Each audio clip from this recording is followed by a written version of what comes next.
Esto es una producción del Colegio Orahaim.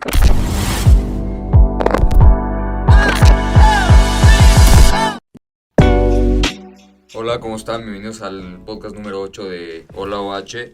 Estamos aquí con el Rab Perez y vamos a hablar un poquito sobre su carrera profesional y su transcurso. Estoy con Benjamín y vamos a comenzar. Hello, Rab, and welcome to the podcast OH. Today we have the privilege and immense honor of having an extraordinary guest, a rabbi from Israel, whose wisdom and spiritual leadership are recognized worldwide.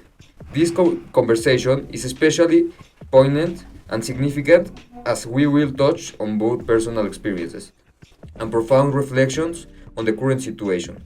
In the region, Rabbi, we are deeply grateful for you taking the time to be with us today. It's truly an honor and to have you here.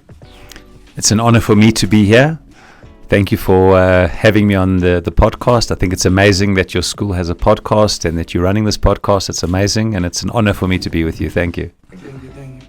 Rab, I will be tell you a introduction. Rabbi, in these difficult times, your presence and words are invaluable. We know it's not easy to share during such challenging moments, and we greatly appreciate you to do this. To start, could you share us with us a bit about your background and your journey as a rabbi in Israel? Yes. So I was born in Johannesburg, South Africa. My father is Sephardi. He comes from Morocco. He made Aliyah with the Moroccan Aliyah to Israel in the 1950s. He came on a visit to South Africa, met my mother. Her parents are from Lithuania. So they got engaged, got married. So I grew up in South Africa with a Sephardi father, which was very uncommon in South Africa. It's a Lithuanian type community and an Ashkenazi mother. I grew up traditional, not Shomrei Torah, Shomrei Mitzvot, but traditional. Around my bar mitzvah time, my parents became more religious. The whole family became Shomrei Mitzvot, became religious. And by the end of high school, we were all religious. So I went on a gap year to Israel to learn in Israel for 1 year. I thought I would come back to South Africa to study medicine.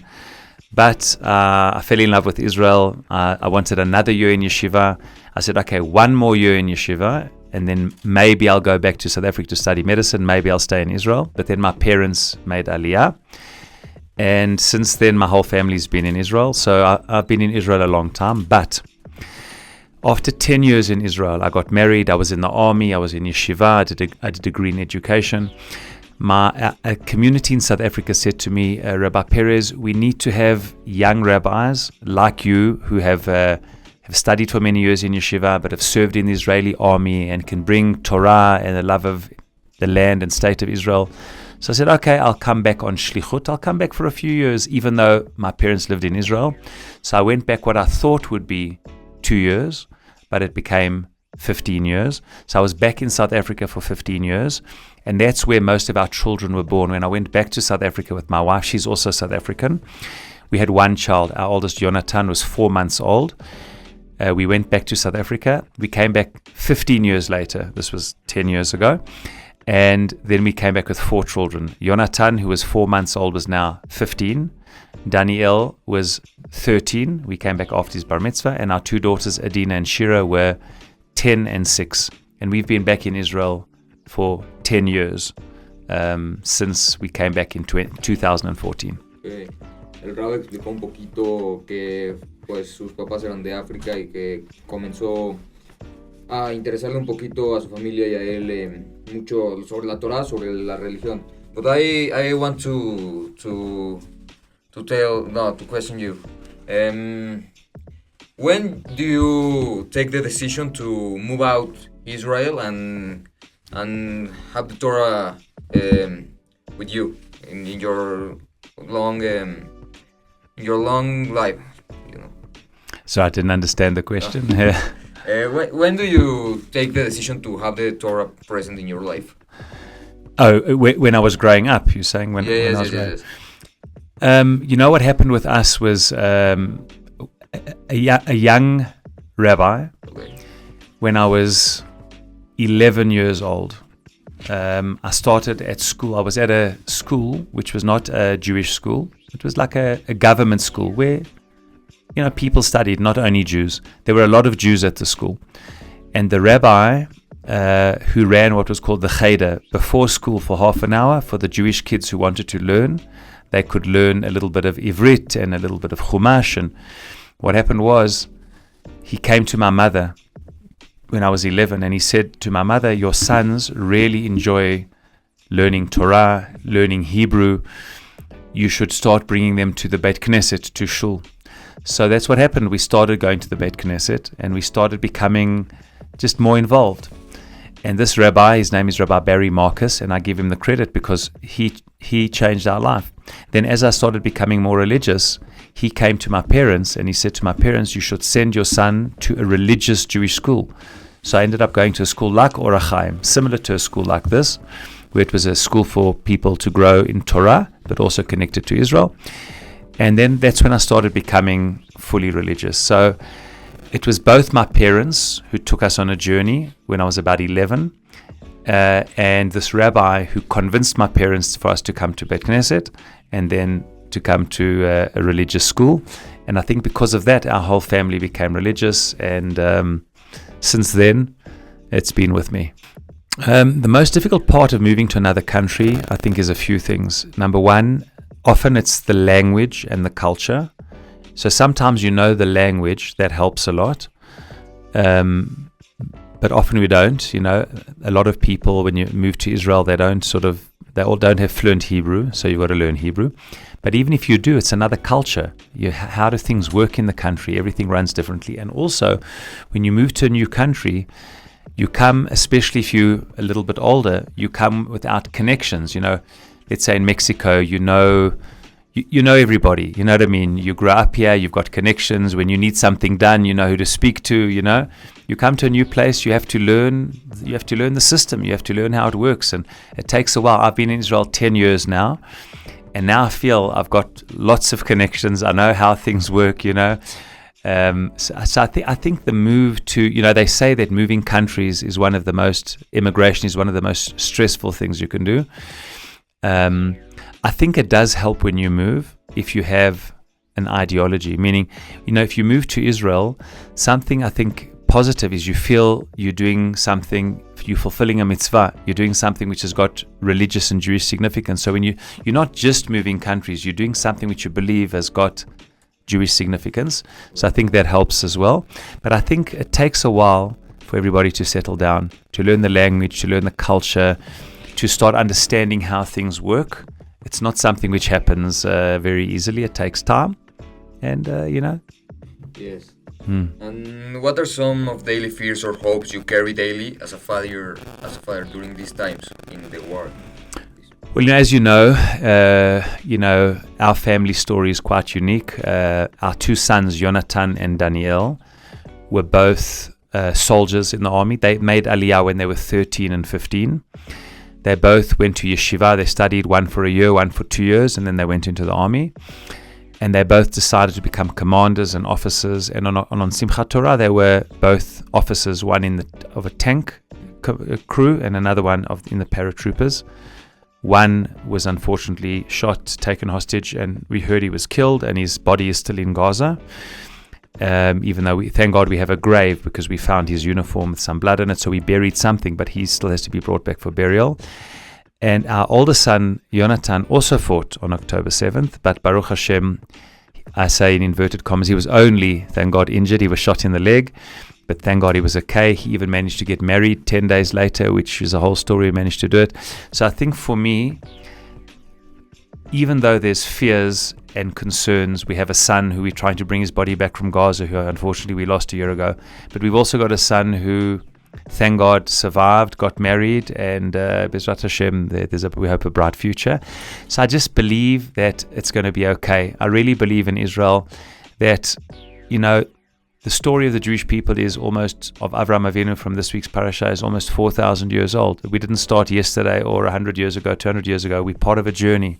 And even in this week's parasha, our rabbis teach us that Abraham had 10 tests. He had so many challenges, real challenges. By the way, you mentioned the challenge of immigration. That's Avram's first test. What was his first test? Hashem says to him, Lech lecha me'artzecha, leave your family and leave your household and leave your country, everything that's familiar to you, and go to a new country. And that's a very big test, because Avram had to, at the age of in his 90s, start all over again. It's a really, or 70, he had to start all over again.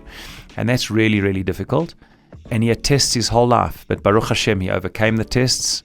And we have challenges in Israel, but it's going to be okay. It's really going to be okay, because I think we're a very small but strong country with belief in Hashem, and with all the pain, I think a lot of very good things are happening. We're managing to uproot Hamas and the evil of Hamas and Hezbollah, and really to defend ourselves. That's such a thing like October 7th, Simchat Torah, should never happen again. So we hope it won't be too painful, that no more lives are lost. But I think there's a strong focus in Israel to want to defeat our enemies, to live in peace and safety, to bring all of our hostages back, and to bring all those people who've had to be kicked out of their homes, meaning the people on the borders, tens of thousands of people which aren't able to go home because of the rockets, that they should be able to come home soon. Okay. As a rabbi, how have you managed to live in a country at war? I feel that because being in Israel is something that has got so much meaning, when you feel you're doing something which is connected to your identity, then it's just part of life. You know what I mean? It's part of what you do. I'll just give you an amazing example. I don't know if you know, but in the first 3 weeks of the war, 300,000 Israelis came back from overseas, back to Israel, and many of them to fight in the war. And Israelis often go to a place in India after the army called Goa. It's on the beach where they relax and everything. And there were lots of Russians and Ukrainians there, many of which had escaped the war from Russia and Ukraine. And they couldn't understand how all the Israelis were getting up and going back to Israel. They said, why are you going back? We came here to escape the war. You going to the war? They said, yes, we're fighting for our country. There's something about the Jewish people that we're very small. They're not that many of us. It's a small country. We feel a certain responsibility one for the other. And I think that when you know that you're fighting for your homeland, you're fighting for your Jewish identity, you're fighting for, it's the only Jewish country there's in the world. It's the only place that the Jewish people can say this is a Jewish country. There's no other place where the Jewish people can live as a people in a country. So I think being there, for me, there's a lot of meaning to it. I can't even imagine leaving Israel. But, at the end of the day, being in Israel, it's the place where Avraham Avinu in this week's parasha left and came to. It's the place where him and Sarah and Yitzchak and Rivka lived. It's where Moshe Rabbeinu wanted to go. It's where King Joshua and King David and everyone was. So it's where the Mishnah was written, of Rabbi Yehuda Nasi. Just being in Israel is being in the land of Hashem, the land of the Tanakh, the land of the Bible. So for me, I feel it's just part of our Jewish journey, and you deal with the challenges along the way. Yeah. Yes. When do you find the sunshine in this war? The sunshine, the hope. The hope. There is not too bad for me. This is an opportunity to grow.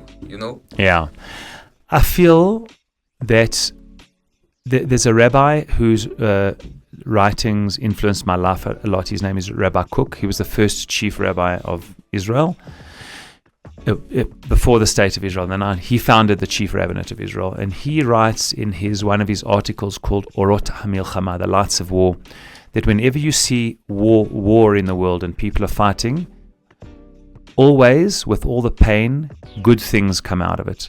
It moves history forward. So for the Jewish people, if you look after the First World War, there was the Balfour Declaration, where Britain and the major countries gave the Jewish people the right to return to the land. After the terrible Second World War and Shoah, the State of Israel was established. After the 6-Day War, we returned to Yerushalayim.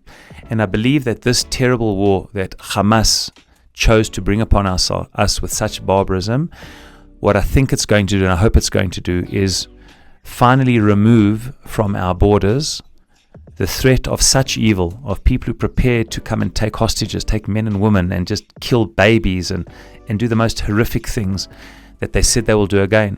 And these terror organizations which have developed on our border, Hamas, Hezbollah, supported by Iran, I believe that hopefully what's coming out of this is the understanding for the Jewish people and those who support us to rid the world of such evil. And I think that good things are happening. With all the pain and the difficulty, there's less evil now in the world. The people who committed to murder and barbarism and burning children and doing the most horrific things are slowly being removed from the area, supported by Iran. And please God, as a result of this, we'll manage to destroy terror, and it'll be much better for Israel and for the whole world. Yes, I love your faith. I really love your faith. And the faith of Israel is incredible. Yeah. That Israel is a very, very strong place, strong community, strong religion. It's incredible. See that, and like in Mexico, if we have a war, we are our mind was an explosion and running for other places. But in Israel, stay strong and fight and maintains the faith of Hashem. And in your situation, if you're a professional rabbi, what is your motivation to tell other people, no, it's okay, we want to stay here and study and pray and many things? Look, I think what's special about being part of the Jewish people is being part of a people who have got a history of almost 4,000 years, living in a country that in this week's parasha we read about how God says to Abraham, Lech lecha me'artzecha, and he goes to the same country that we're living in now. So, and it's the only country the Jewish people have ever called our own country. So being in Israel at this time, it just feels like you're part of history. You're part of the journey of Avraham Avinu for 4,000 years. And I think as a people, we are a very resilient people. We've got the ability to deal with challenges. Very few people, if any, have suffered more than the Jewish people.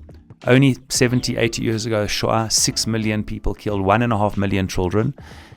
How do you ever build yourself up after that? But 3 years later, we founded a state and fought for the state. And all over the world, communities like in Mexico and all over the world have built and are strong communities and support Jewish life.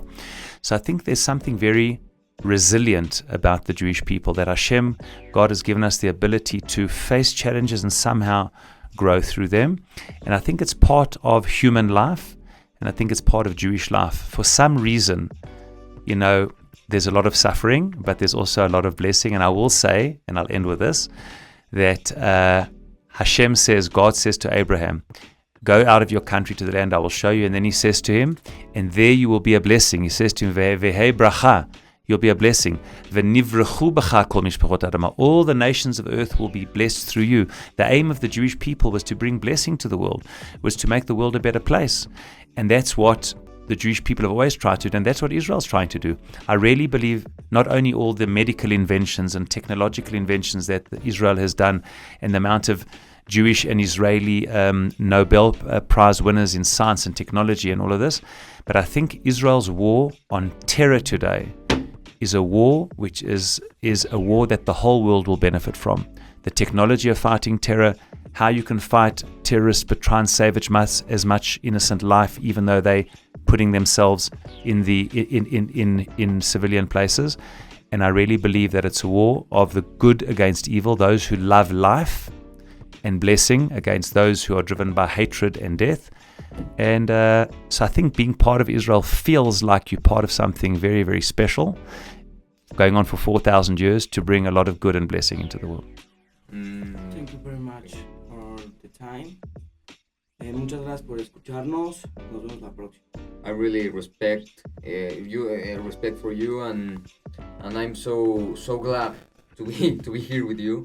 Thank you very, very much. One a mini message to our people who They're listening. My message is that each and every one of us count. We can all do something for Israel today. The people in Israel are fighting for Israel. The people around the world can support Israel wherever you are in your community. Stand up for Israel. Come and visit Israel. Bring people from Israel. And I think the world today needs moral clarity. And the more people who stand up for Israel and bring their friends and other Mexicans to understand that this is a battle of good against evil, I think my message is each and every one of us count. Just like you are running a podcast and influencing people, it's amazing. Everybody should stand up and do what they can for the Jewish future and for Israel. And it's been great to sit with both of you, and you guys are amazing. And thank you for having me on your podcast. Thank you very, very much. Goodbye. Goodbye. Muchas gracias por escucharnos. Nos vemos la próxima. Bye. Bye-bye. Thank you. Thank you so much. Muchas gracias. Well, you're a very strong man.